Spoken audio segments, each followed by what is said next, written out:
Hello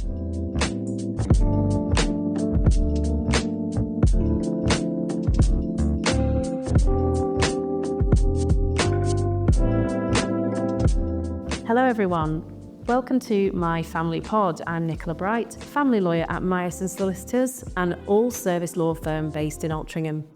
Today I am with my guest, Helen Carouzos, and she is a HCPC-registered counselling psychologist and chartered member of the British Psychological Society. And today we're going to talk about the psychology of divorce and separation, the impact of ADHD, co-parenting and self-care tips.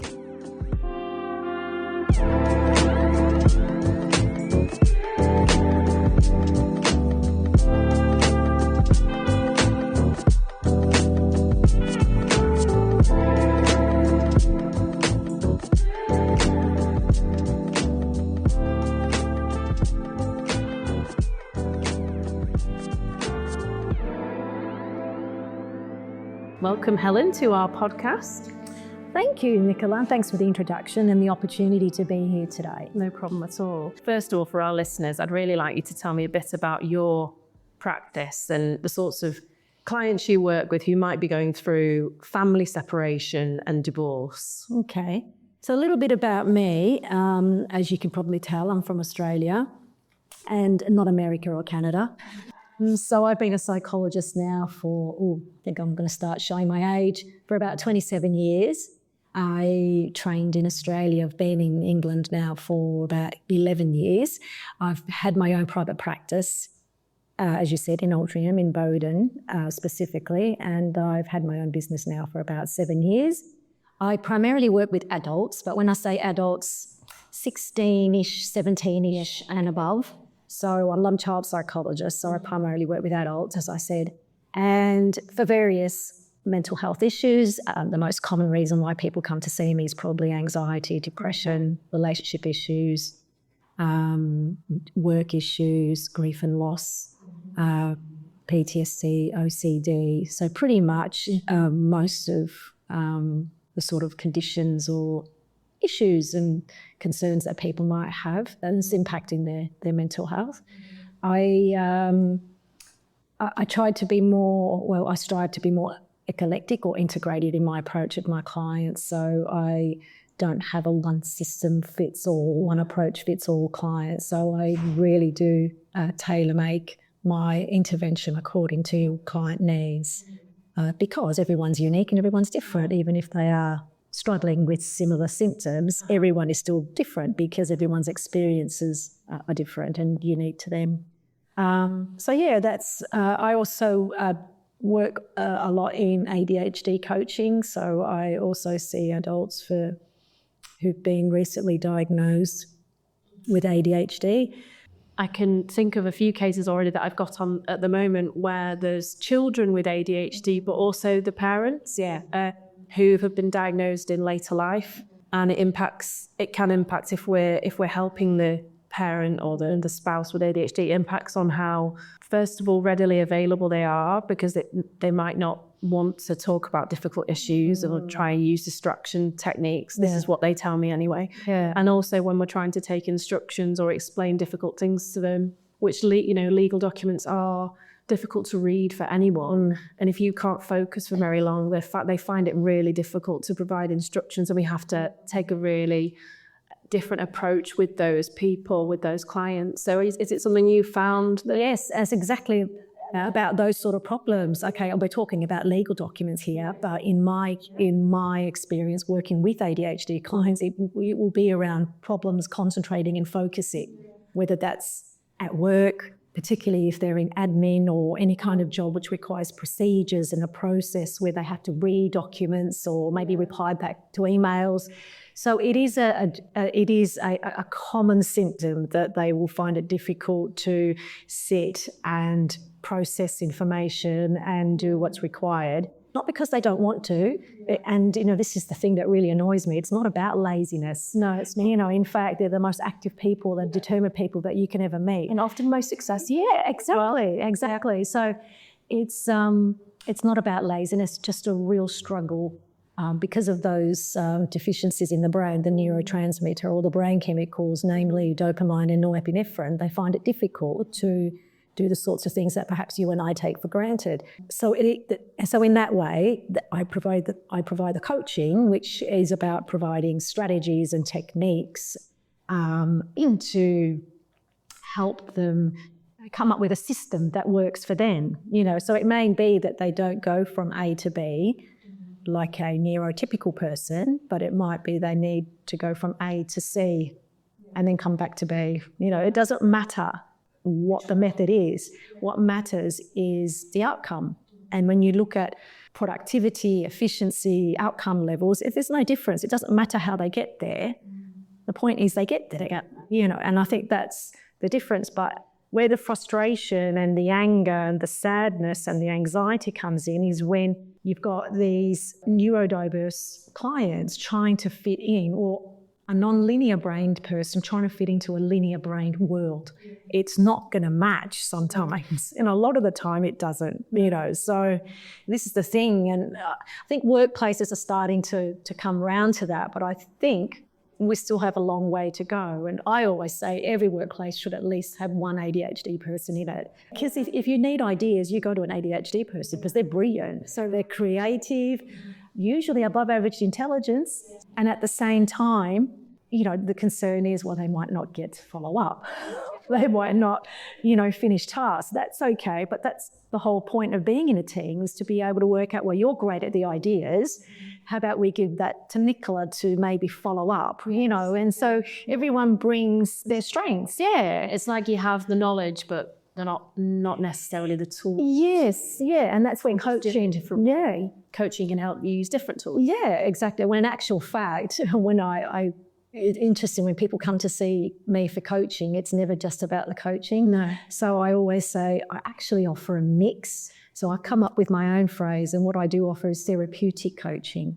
Because when someone is struggling with their ADHD journey, particularly pre-diagnosed, it does, or throughout, even post-diagnosis, it's a whole lifetime, it does impact people's self-esteem and confidence, and that little voice in your head that talks to you about you, it's not particularly healthy or positive. And so how can it not be a mental health issue? So this is why I find I might start off with the coaching, but then, and I do flag this with them, we might need to stop and go, we just need to put that on the back burner for now, depending on what the situation is. Sometimes it's in parallel, and we need to address what we call in psychology unfinished business, and it might be a previous trauma. Okay, it might be a bad experience they've had that, they've managed to compartmentalize in some way.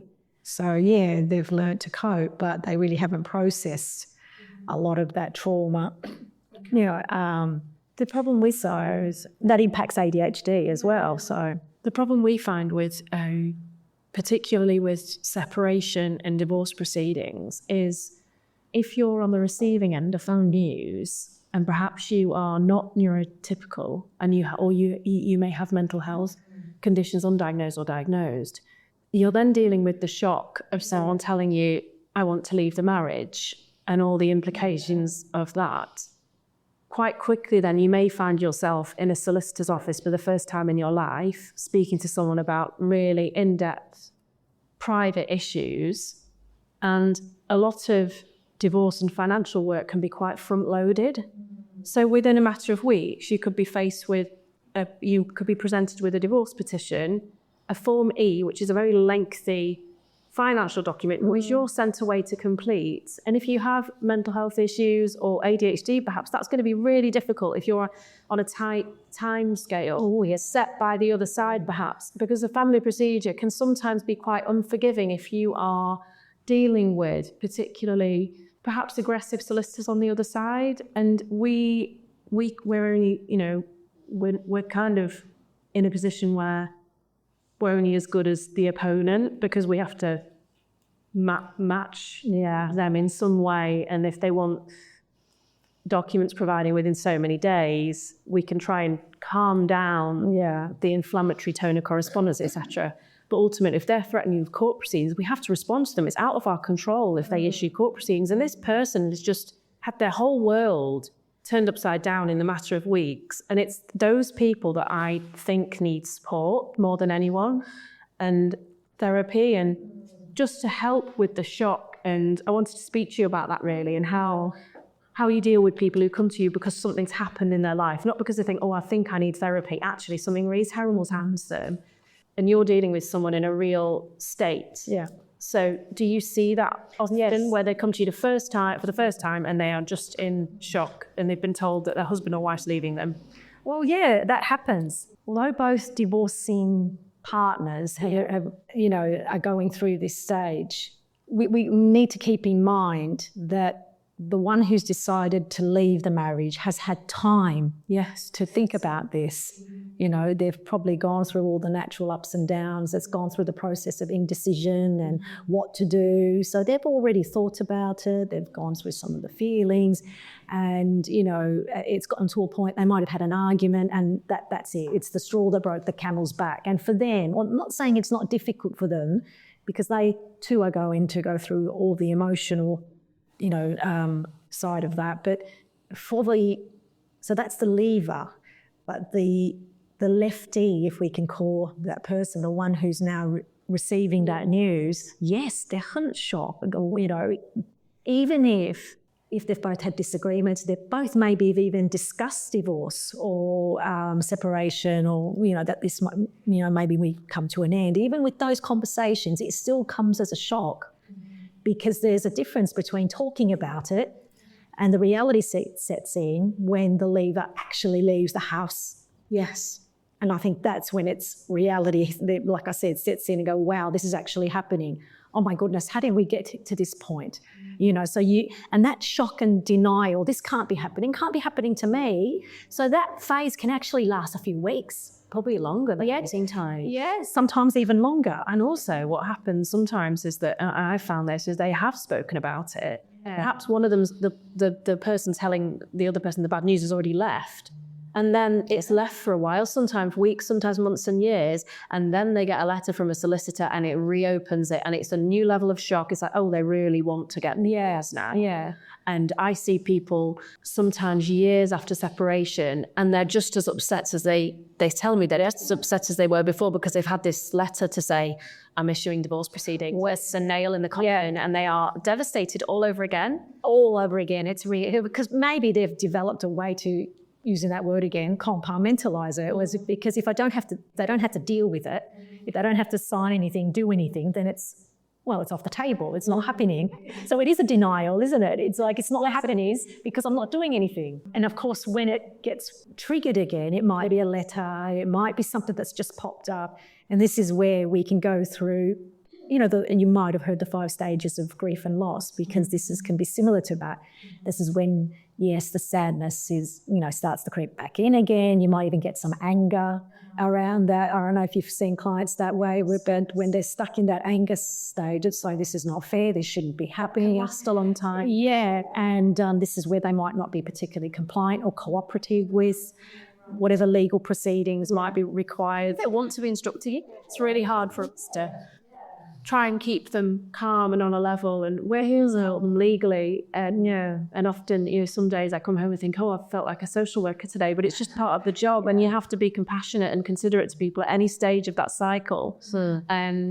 And it's something that I feel quite passionate about, a client having a circle of support around them, because I'm not trained like you are. Yeah. And everyone can play to different strokes, and if someone has a network around them of, they could have their solicitor, then therapeutic support, psychological support, financial support from a financial advisor perhaps, and have this network of people that they can trust, it helps things move along a little bit. And I notice a massive difference in clients before they've had any sort of psychological help and after, and it helps me do my job. Yeah. Because I can't do what you do. Yeah. And it's getting them to... Well, you end up being a very expensive psychologist. It's hard for a client to know the difference sometimes in oversharing information. It's relevant, but not that relevant. Yeah. So spending half an hour on the phone talking about something that happened in the marriage 20 years ago was not going to be relevant to this case now, and they just need an outlet. Well, they do, and particularly, like you said, if their social network or support system is not very good, namely because you're actually dealing with the divorce. I know you're dealing with the legal side, but the thing is, you're the closest thing to that, short of a therapist and anyone else, you're in. So, they might not fully appreciate the importance of maintaining those boundaries, that you're their legal advisor and not their psychologist. But the two can become quite enmeshed sometimes. This is where the boundaries become blurred. And this is why it's relevant to be able to have the information to say, we do have a network of therapists or psychologists that can help you.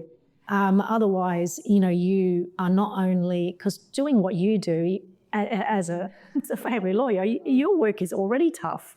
And then on top of that, you've got someone who is continually divulging really personal information about what's going on. Do you deal with people who, and I think the answer is going to be yes, that go through something like this and they are in a state of shock, obviously, and then anger, denial. Yeah. But this brings up for them previous trauma. Yes. And they are, you realise in your therapy that actually this trauma here that from childhood perhaps that is now being brought up by this new trauma. Yeah, absolutely. Yeah.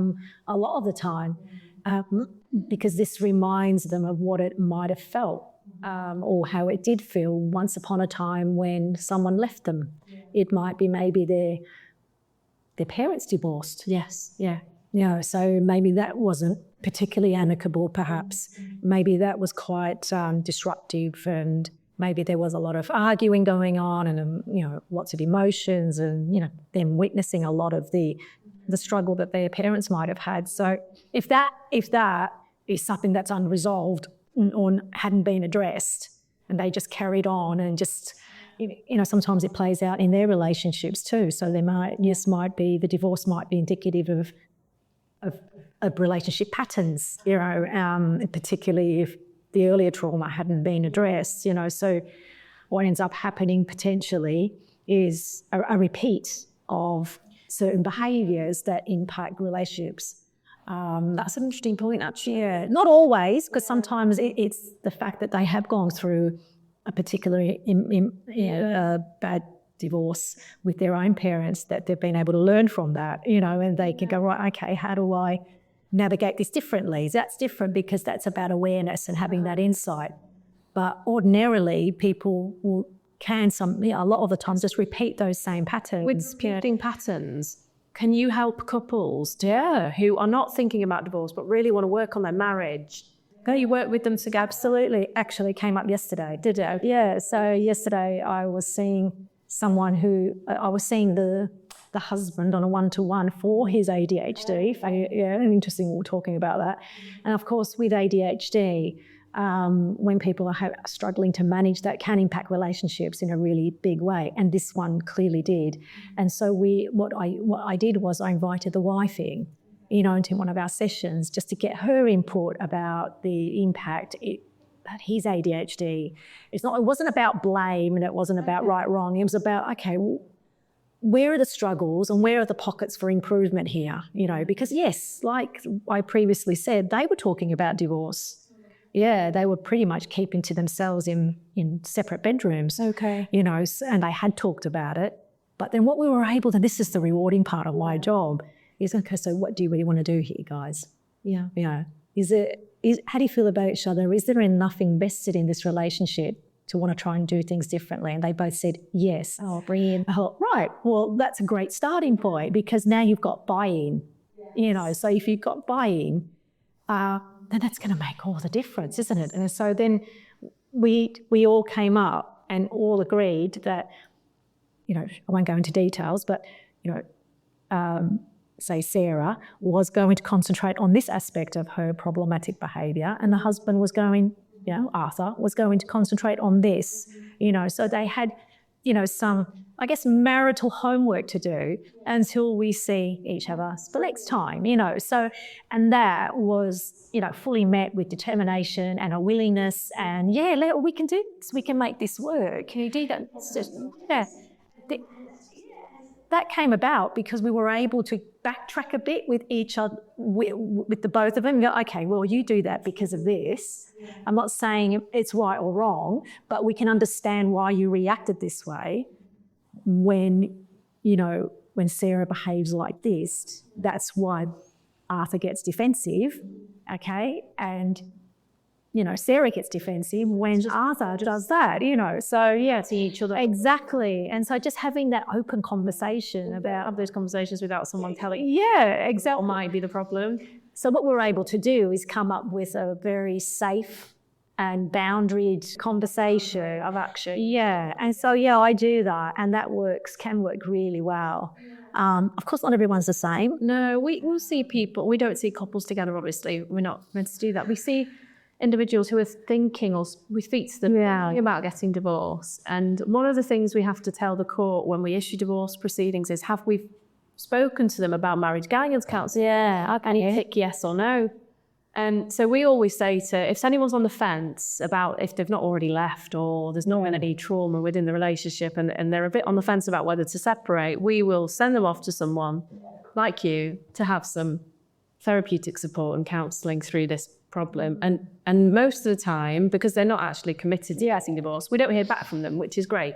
They hopefully stay together. Yeah. And so we do see people that are really confused whether they want a divorce or not. And that's shock, because you've already it's a shock to us because they've made an appointment with the solicitor, so you think they've made their mind up about it. And of course, well, not necessarily. No. We've gone so far down the process, we've even been in court proceedings and the couple have reconciled, and that happens as well. And you can reconcile at any point, but in terms of the technical side of it, you can stay or reverse or withdraw your divorce proceedings any point until that final divorce order, at any point. Right. So you can get really far down the line and actually decide, let's try again. So how far down the line is that in terms of time are we talking? So divorce itself can take 4 to 6 months on a paper procedure, but if you're in financial proceedings, that's dragged out for quite a long time. So it could be that you've been in proceedings for years. And we did have that. What I remember, it was about 10 years ago, we were right at the end, and it was a very, very acrimonious farming divorce, and the couple reconciled right at the worst minute, and we were completely shocked. Because from a psychologist point of view, I'm kind of going, I wonder what happened there. Yeah, what the circumstances were. I think he begged to have her back, and she went back. Wow. And that's the end of it. I mean, and just as long as we provide them with the right tools and support, I always feel that we've done our job. Because like I say, I can't give them that support that you can give, and you can't give the legal advice I can give. So absolutely, it's nice to be able to work with other local professionals as much as possible. All part of that team, isn't it? It is. So maybe we could talk now a little bit about children. I know you don't work directly with children, but we help people who are separating or have separated, try and navigate arrangements for their children. And sometimes it's something they can have a kitchen table discussion, and that is the best way, because you are the best people to know what's in the best interest of your own children, no one else. And unfortunately, that doesn't always happen. No. We obviously see the worst cases because otherwise they wouldn't need a solicitor. But we like to try and explore mediation with divorce and finances as well, but talk about parenting plans and putting things in place, without having to think about court. Do you help people navigate together or individually child arrangements and parenting plans? It's more about not so much the parenting plans. I don't do a lot of that, but I certainly, when we're having the conversation about separation and divorce and there are concerns about the children, I always say, less is more. Yeah, I think you're right. Yeah, less is more. Of course, depending on the age, I mean, what a 5-year-old or a 6-year-old or an 8-year-old or a 10-year-old, okay, your adult children are going to be taking the years, and they're going to find it hard for different reasons. But in terms of, I'm thinking, you're situation where you've got young children in primary school age. Yeah, just using simple age-appropriate language. It's really critical here that it's not about judging or criticising the other parent, because that's a no-no. Yeah, it's just a no. At the end of the day, this is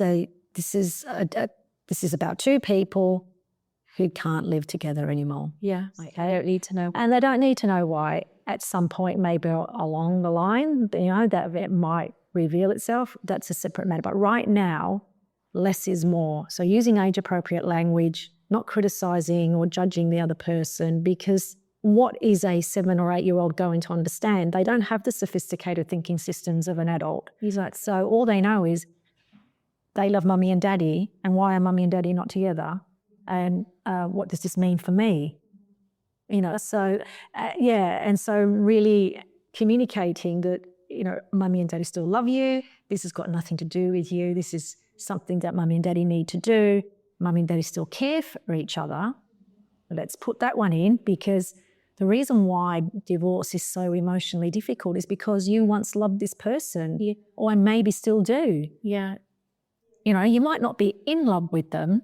Well, sometimes they are, especially if one person wants out and the person still wants in. But basically, there's still a level of care there, despite the disagreements. And it's important that the child understands that whilst mummy and daddy still care for each other, they can't live together. Yeah. And what this means is that you will have to make separate living arrangements, and sometimes they can get excited about that because it means getting a new bedroom, or of course, that's the way they're going to understand that. And that's okay. Yeah. That's okay for now. But what's important is, especially when it comes to parenting plans and, seeing the children separately, that there is a coming together, and the children are witnessing a coming together of the parents, promoting each other's care. Absolutely. And to go, okay, when are you off going to go? When are you seeing daddy? And when are you seeing mummy? And because we don't want to put children in a situation where they have to choose sides. Revealing them. Yeah, and it's just going to be awful. That's going to impact them growing up as well. So we want to really try and make it as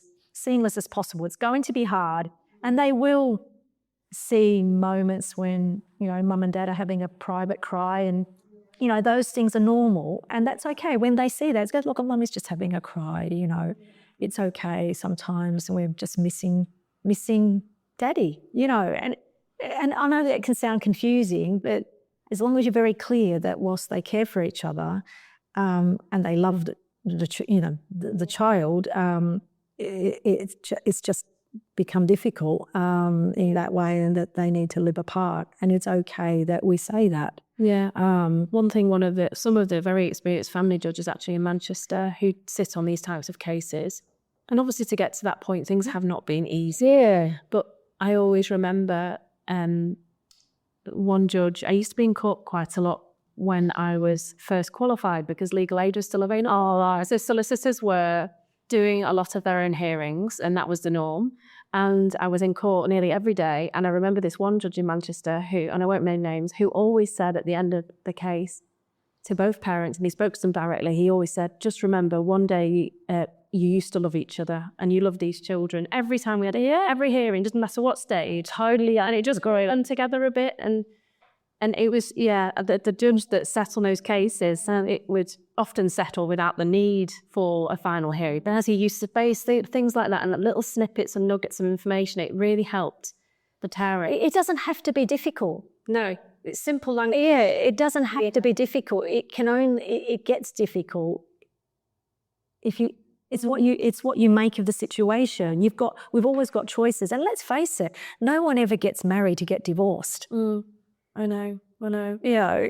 You don't have to be madly in love with them, obviously, because you're divorcing. Yes, you're separating, obviously. It's obvious. But at the same time, there's got to be. In most situations, there's a degree of care. It's just a balancing act. And you are dependent on your ex-spouse, so to speak, to want to co-parent with you. Yeah. And that's one of the hardest things when you're acting for someone. And you'll see that you believe, I believe I'm dealing with the person who's been reasonable. And actually it's the other person that's stopping it all. Their solicitor's got in the way and has been quite hostile and has really damaged relations. Well, that's where it can be difficult. for the person who is having to deal with the disruptive ex-partner who, it's about, some of my work might involve equipping them with the confidence and assertiveness to speak up and maintain boundaries to say, okay, I see what you're doing, or I don't like this. Don't react. Yeah, it's about not reacting, because if the moment you allow the ego to enter the situation, you've got ego on ego, then then it's on for young and old, and if you've got kids involved, it just makes it more difficult. So, the children have nothing to do with this. They're completely innocent. So we need to safeguard that. We need to protect it. And but let's face it, if you've got two people who are divorcing, they will always have a relationship simply because they share children. So you decide what kind of relationship you want, given that you both dearly love your children are your world. So why not put them first in this instance and think about, okay, despite our differences, let's work together. Yes. I don't agree with why you're leaving me, and I don't agree with what you did, and This, regardless of that, what matters is the children. Exactly. Because that's what you've got in common. Yeah. Sets the tone from the initial separation right through to those children, adults, and their children being around, and even at that point grandparents not talking. Absolutely. I mean, I hear now when adults come to see me who talk to me about their parents divorcing when they were young, they say, oh yeah, my parents got on better after the divorce. They were like friends. Obviously, just couldn't live together. But and the divorce proceedings were smooth, and we didn't get to see any of the ugly side of things. And this is great, because that person might have been 8 or 9 when their parents divorced, and now as an adult in their 30s or 40s, they can talk about the positive side of it. I think, wow, we need more of this. The other alternative could be quite traumatic. For their own relationship. So it is a cycle, isn't it, in families, sadly. And you must see second and third. Well, this is issue. It's what we call ancestral patterns, and how these patterns of behaviour just keep repeating themselves. And so it is an issue unless you actually press the pause button and go, right, okay, I don't have to go that way. Yeah. I can go another way, and break those ancestral patterns. And not just with relationships, but it's about male roles and female roles and what typically happens and how we've been socialised, and throw in cultural beliefs, and that's just another podcasting itself. Yeah. You were a generation ago, and more people are reaching out for help, I feel, anyway.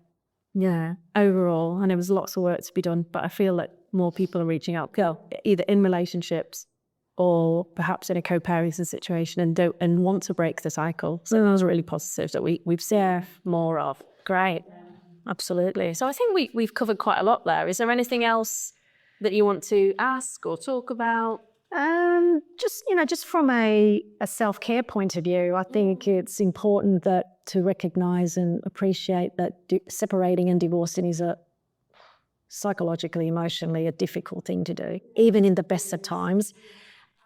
So really important and I often speak to my clients about the importance of self-care. Yes. And when I say self-care, that includes a lot of different things. I'm sure we did a blog on this actually a while ago, and it was far-reaching, but you're probably touched on things we touched on. Oh, right, okay, yeah. Self-care in terms of even looking after yourself financially, things like that. Yeah.